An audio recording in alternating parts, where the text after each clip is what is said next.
Hi friends, welcome to my channel TV ಕಥೆಗಳು. ಬನ್ನಿ Karna serial ಸೋಮವಾರದ ಸಂಚಿಕೆ ಏನಾಗುತ್ತೆ ಅಂತ ನೋಡ್ಕೊಂಬರೋಣ. ನೀವೇನಾದರೂ ನನ್ನ ಚಾನಲ್ನ ಫಸ್ಟ್ ಟೈಮ್ ನೋಡೋದಾದರೆ ಲೈಕ್ ಮಾಡಿ, ಶೇರ್ ಮಾಡಿ ಮತ್ತು ಸಬ್ಸ್ಕ್ರೈಬ್ ಮಾಡಿ. ರಮೇಶ್ ಅವರು ಕೂಡ ಕರುಣಾನಿಧಿಯನ್ನು ದೂರ ಮಾಡಬೇಕು ಅಂತ ತುಂಬಾ ಪ್ಲ್ಯಾನ್ ಮಾಡ್ತಾ ಇರ್ತಾರೆ. ರಮೇಶ್ ಅವರು ಹಾಗೆ ಕರುಣಾಗೆ ಒಂದು ಕ್ಲೀನಿಕ್ ಮಾಡಿಕೊಡ್ಬೇಕು, ಹಾಗೆ ಅವರ ದೃಷ್ಟಿಯಲ್ಲಿ ನಾನು ಒಳ್ಳೆಯವನಾಗಬೇಕು ಅಂತ ಹೇಳಿ ಈ ಕಡೆ ರಮೇಶ್ ಅವರು ಪ್ಲ್ಯಾನ್ ಮಾಡ್ತಾ ಇರ್ತಾರೆ. ನಿತ್ಯ ಅವರು ತುಂಬಾ ಆಸೆಯಿಂದ ಕ್ಲೀನಿಕ್ಗೆಲ್ಲ ಅರೇಂಜ್ಮೆಂಟ್ ಮಾಡಿ ಹಾಗೆ ಬೆಳಿಗ್ಗೆ ತುಂಬಾ ಬೇಗ ಇದ್ದು ಎಲ್ಲ ತಯಾರಿಯನ್ನು ಮಾಡ್ಕೊಂಡಿರ್ತಾರೆ. ಹಾಗೆ ಕುಟುಂಬದವರೆಲ್ಲರೂ ಕೂಡ ನಿಧಿ ಕ್ಲಿನಿಕ್ ಓಪನಿಗೆ ಎಲ್ಲರೂ ಬಂದಿರ್ತಾರೆ. ಆದರೆ ಇಲ್ಲಿ ಕರ್ಣ ಅವರು ಕೂಡ ಬಂದಿರೋದಿಲ್ಲ. ನಿಧಿ ಅವರು ತುಂಬಾ ಆಸೆಯಿಂದ ಕರ್ಣ ಸರ್ ಅವರು ಬಂದು ಇಲ್ಲಿ ಓಪನ್ ಮಾಡ್ತಾರೆ ಅಂತ ಹೇಳಿ ತುಂಬಾ ಆಸೆಯಿಂದ ಇರ್ತಾರೆ. ಆದರೆ ರಮೇಶ್ ಅವರು ಕೂಡ ನಯನತಾರ ಅವರಿಗೆ ಹೇಳಿರ್ತಾರೆ, ಕರ್ಣ ಬರದ ಹಾಗೆ ನೀನೇ ನೋಡ್ಕೋಬೇಕು ಅಂತ ಹೇಳಿರ್ತಾರೆ. ಆಗ ನಯನತಾರ ಅವರು ಎಲ್ಲ ಸರ್ಜನ್ ಡಾಕ್ಟ್ರಿಗೆ ರಜೆಯನ್ನು ಕೊಟ್ಟಿರ್ತಾರೆ.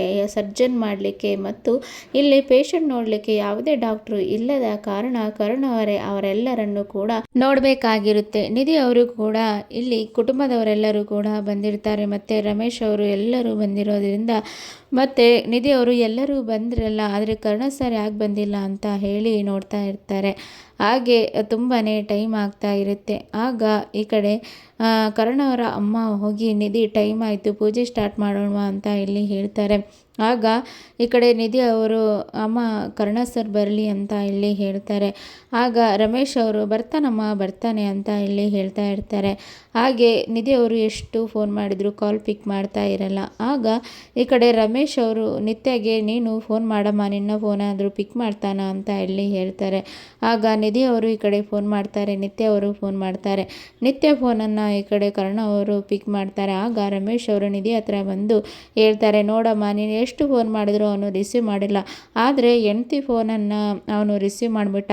ಗಂಡ ಹೆಂಡತಿ ಸಂಬಂಧ ಅಂದರೆ ಹೀಗೆ ಅಲ್ವಾ, ಹೆಂಡತಿ ಮನಸ್ಸು ಗಂಡನ ಹತ್ರ, ಗಂಡನ ಮನಸ್ಸು ಹೆಂಡತಿ ಹತ್ರ ಇರುತ್ತೆ. ಅವರು ಏನೇ ಮಾಡಿದ್ರು ಹಾಗೆ ಅವರ ಮನಸ್ಸಿನಲ್ಲಿ ಏನೇ ಮಾತಾಡಿಕೊಂಡ್ರು ಕೂಡ ಅವರಿಗೆ ಗೊತ್ತಾಗುತ್ತೆ. ಆದ್ದರಿಂದ ಹೇಳೋದು ಮೇಡ್ ಫಾರ್ ಈಚ್ ಅದರ್, ಗಂಡ ಹೆಂಡತಿ ಸಂಬಂಧ ಹೀಗೆ ಇರಬೇಕು ಅಂತ ಹೇಳಿ ಅಂದ್ಕೊಳ್ತಾ ಇರ್ತಾರೆ. ಹೌದಲ್ಲಮ್ಮ ನಿಧಿ ಅಂತ ಇಲ್ಲಿ ಹೇಳ್ತಾರೆ. ಹೌದು ಅಂಕಲ್ ಅಂತ ಇಲ್ಲಿ ಹೇಳ್ತಾರೆ.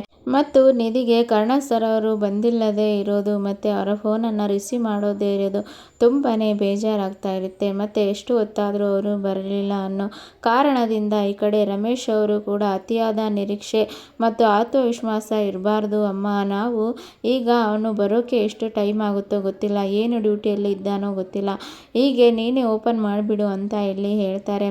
ಆಗ ಅಂಕಲ್ ನೀವೇ ತಾನೇ ಈ ಕ್ಲಿನಿಕ್ ಓಪನ್ ಮಾಡಲಿಕ್ಕೆ ನೀವು ಎಲ್ಲವನ್ನು ಸಹಾಯ ಮಾಡಿದ್ದೀರಾ, ಆದ್ದರಿಂದ ನೀವೇ ಮಾಡಿ ಅಂಕಲ್ ಅಂತ ಇಲ್ಲಿ ರಮೇಶ್ಗೆ ಹೇಳ್ತಾರೆ. ಆಗ ರಮೇಶ್ ಅವರು ತುಂಬಾ ಖುಷಿಯಿಂದ ಇನಾಗ್ರೇಷನನ್ನು ಮಾಡ್ತಾರೆ. ರಮೇಶ್ ಅವರು ಕೂಡ ನನ್ನ ಕೈಯಿಂದನೇ ಇದೆಲ್ಲ ಆಯಿತು ಅಂತ ಹೇಳಿ ಸಂತೋಷದಿಂದ ಇರ್ತಾರೆ. ಮತ್ತು ನಿಧಿ ಅವರು ತುಂಬಾ ಬೇಜಾರಲ್ಲಿ ಕರ್ಣ ಸಾರು ಬರಲಿಲ್ಲ ಅಂತ ಹೇಳಿ ತುಂಬಾ ಬೇಜಾರಲ್ಲಿ ಇರ್ತಾರೆ. ಮನೆಯವರೆಲ್ಲರೂ ಕೂಡ ಅದೆಲ್ಲವನ್ನು ಮುಗಿಸಿಕೊಂಡು ಅವರು ಮನೆಗೆ ರಿಟರ್ನ್ ಆಗ್ತಾರೆ. ಮತ್ತು ನಿಧಿ ಅವರು ಕೂಡ ಕರ್ಣ ಸರ್ ಬಂದೇ ಬರ್ತಾರೆ ಅಂತ ಹೇಳಿ ಅವರು ಕಾಯ್ತಾ ಇರ್ತಾರೆ. ಕರ್ಣ ಅವರು ಕೂಡ ಎಲ್ಲ ಹಾಸ್ಪಿಟ್ಲ್ ವರ್ಕನ್ನು ಮುಗಿಸಿಕೊಂಡು ಈ ಕಡೆ ನಿಧಿ ಹತ್ರ ಓಡೋಡಿ ಬರ್ತಾರೆ. ಆಗ ನಿಧಿ ಅವರು ಕೂಡ ಎಷ್ಟು ಹೊತ್ತಾದರೂ ಇವರು ಬರಲಿಲ್ಲ ಅಂತ ಹೇಳಿ ಬಾಗಿಲನ್ನು ಕ್ಲೋಸ್ ಮಾಡ್ತಾ ಇರುವಾಗ ಕರ್ಣ ಅವರು ಕೂಡ ಅದೇ ಸಮಯಕ್ಕೆ ಅಲ್ಲಿಗೆ ಬಂದು ಇಳಿತಾರೆ. ಆಗ ನಿಧಿ ಅವರು ಅವರನ್ನು ನೋಡಿ ತುಂಬಾ ದುಃಖದಿಂದ ಓಡಿ ಬಂದು ಅವರನ್ನು ತಪ್ಕೊಳ್ತಾರೆ. ಹಾಗೆ ಕರ್ಣ ಅವರು ಕೂಡ ನಿಧಿಯನ್ನು ತಪ್ಕೊಳ್ತಾರೆ. ಹಾಗೆ ನಿಧಿಯವರು ಕೂಡ ಅಳ್ತಾ ಇರ್ತಾರೆ. ಯಾಕೆ ನಿಧಿ, ನಾನು ಇದಕ್ಕೆ ಬರೋಕ್ಕೆ ಆಗಲಿಲ್ಲ, ನೀನು ನನ್ನನ್ನು ಕ್ಷಮಿಸಬೇಕು ಅಂತ ಇಲ್ಲಿ ಹೇಳ್ತಾರೆ. ಸಾರಿ ನಿಧಿ ಅಂತ ಇಲ್ಲಿ ಹೇಳ್ತಾರೆ. ಆಗ ನಿಧಿ ಅವರು ಕೂಡ ಆಯಿತು ನಿಮ್ಮನ್ನು ಕ್ಷಮಿಸಿದ್ದೇನೆ ಅಂತ ಇಲ್ಲಿ ಹೇಳ್ತಾರೆ.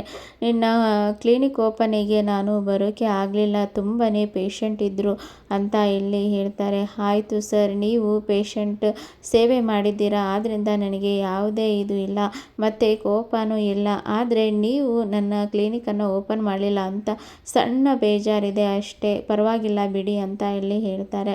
ಆಗ ಕರ್ಣ ಅವರು ನೀನು ನನ್ನನ್ನಾದರೂ ಅರ್ಥ ಮಾಡಿಕೊಂಡೆ ಅಲ್ಲ, ನನಗಷ್ಟೇ ಸಾಕು ಅಂತ ಇಲ್ಲಿ ಹೇಳ್ತಾರೆ. ಆಗ ನಾನು ಇಷ್ಟೆಲ್ಲ ಮಾಡಿದ್ರಿಂದ ನಿನಗೆ ಸಂತೋಷ ತರೋ ಸುದ್ದಿ ಒಂದು ಇದೆ, ನಾನು ನಿನಗೋಸ್ಕರ ಏನೋ ಗಿಫ್ಟ್ ತಂದಿದ್ದೇನೆ ಅಂತ ಇಲ್ಲಿ ಹೇಳ್ತಾರೆ. ಆಗ ಏನು ಗಿಫ್ಟ್ ತಂದಿದ್ದೀರಾ ಸರ್ ಅಂತ ಇಲ್ಲಿ ಹೇಳ್ತಾರೆ.